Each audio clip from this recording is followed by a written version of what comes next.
Have you ever had a moment after a stunt where you're legitimately injured? Right? You've had a few of those. Sure. You've had like Plenty. dozens of them.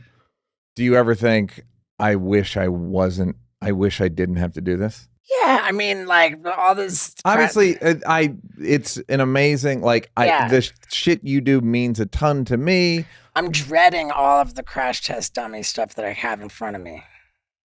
Because it's not just with the car, and then it's the crash cube, and then I've got the rolling crash globe. Like, Right. You don't have to do it. I know I don't have to do it. Yeah. Like, I'm telling you, you don't, just because you got the tattoo, you grow your hair out. I don't know about the tattoo. Yeah. Yeah, like, you don't have to do it, but it is that thing of, you might have enough money to not have to do anything, and you're still like, I have to do it, and you just wonder. I ask this because I feel this way. Like, why do I have to keep doing this? You know what I mean? It's a great question, man. I mean, I just am right now in the process with my fiance of purchasing Life insurance policy. Go ahead. a 40+ acre property outside of Nashville. Yeah. We want to like open up a big animal sanctuary. We wanna, Right. and last night I just went into a full like spiral panic attack, thinking well,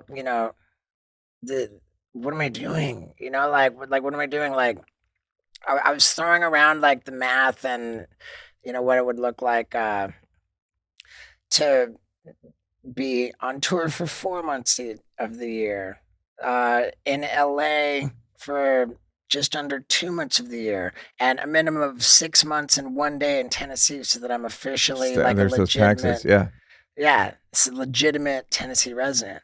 And that like kind of made sense to me. Like, oh yeah, there's a reason to do this. And then I thought like, what am I doing? Like, I'm just like plunking down like the most money I've ever plunked down on anything to buy this property. And now I'm talking about just sitting there for 6 months out of the year, like just gonna kneecap my earnings potential, like while all this building is going on in the property, just money's flowing out, and I'm just gonna cut off my earnings. Yeah. Like, what am I doing? Like, I just had like. But the earning, I'm not even thinking about the earnings thing. I'm thinking about like, because I watched the latest Jackass, and a part of it must be like, there's a part of me that's a little sad watching it. Okay. Because it's because of the compulsion.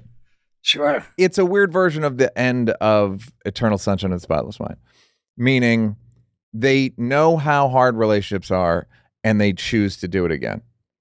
They know the heartache. They know that, and it's like, it's like a new hour with stand-up or any of this shit where you're like, I'm gonna do that again. I'm gonna like, and so when I watched you guys do this thing that is very hard on you, yeah, and it's like you can't not. It's like salmon swimming upstream or something. It's like in you to do it, and to hear you tell it, it's almost like it was in you before anything. Right. Yeah, and I think that the ultimate example of that, and what terrifies me, like to no end, is like the stories. The one that comes to mind, a movie called Stan and Ollie, which is the story of Laurel and Hardy. Yeah.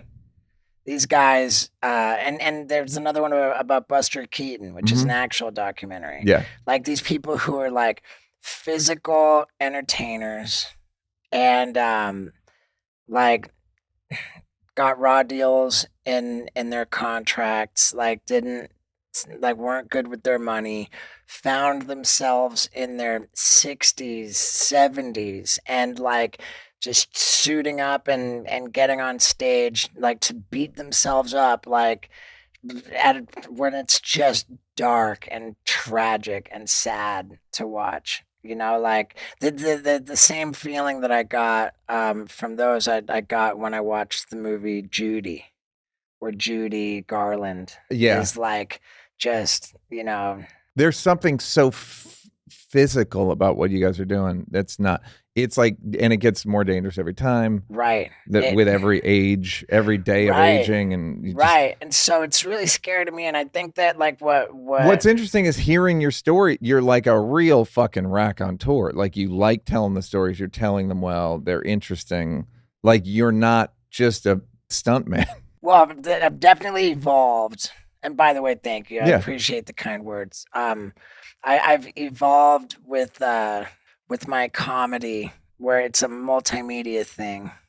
And then the new hour that I'm putting together now, as violent as it is, it's an examination, largely an examination of how I am confronting middle age. Like my aging process. Yeah. And there's a lot of lashing out at father time. You know, like I'm just taking it dead on and acknowledging that I'm at that time. Yeah. You know, and here's how it goes. So I think that there's something about like being deliberate and upfront about it, and not just pretending that that's not going on, that allows me to be authentic and do it what I'm doing at this age. I hope anyway. But it strikes me as interesting too, because I was about to say that there's the sad and depressing Buster Keaton story and Laurel and Hardy's story. But what's sad and depressing about that is that they were in true financial distress and having to do that to survive. Yes. But there's a difference between what I'm doing, where it's like, I'm not in financial distress. Yes. I'm doing it by choice. Yeah.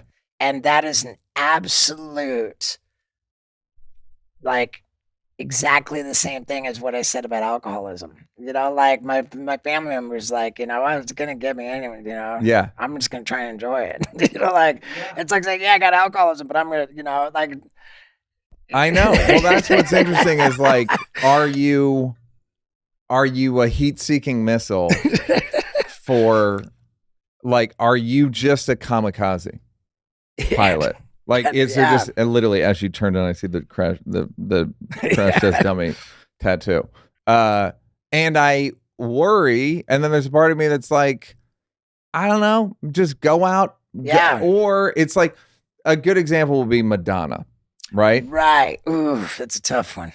You know what I'm saying? I know. You don't even have to see say it. No, It's like, mean. I don't know. Yeah. I don't know how. I can't call this one. I truly don't know what to tell her. Right. And why is it so different with Dolly Parton? Because she's always been cartoony. It's always been cartoon boobs and cartoon makeup and and she's in on the joke. Right. It feels like a manifestation of the restless. Yeah. And dissatisfied. I can't remember what the restless, irritable, and discontent. Yeah. Restless, irritable, and discontent. Like having to do it to get. It's the whole thing. It's just a feeling. You're just getting your nipple pierced over and over and over and over. Right. What you're doing is it the physical manifestation of restless, irritable. Yeah, and discontent. I don't know. Like, I know that. I've just taped my third comedy special, and like my first like sort of joke I tell is, guys, I'm in a really bad situation. I'm Steve-O in my 40s. That's great. That's a funny joke. And and I'm just trying to do the craziest shit ever before it becomes creepy to watch me do it. And like that, and that's just, I just leave that there. Yeah, it's like now, you guys all used to be indestructible. Right. And now you're incredibly destructible. Right. And now, like, we're at now is really that line where it is creepy to watch me do it. And so, like, this new hour that I'm putting together now, like, okay, now we're into the creepy zone. I acknowledge that. Let's get creepy. Great.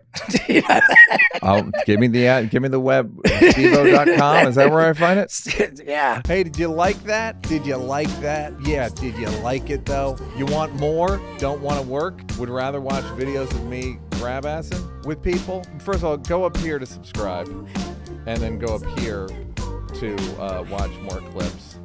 This is like when the weatherman says there's a high pressure system coming in. I'm not really used to the green screen.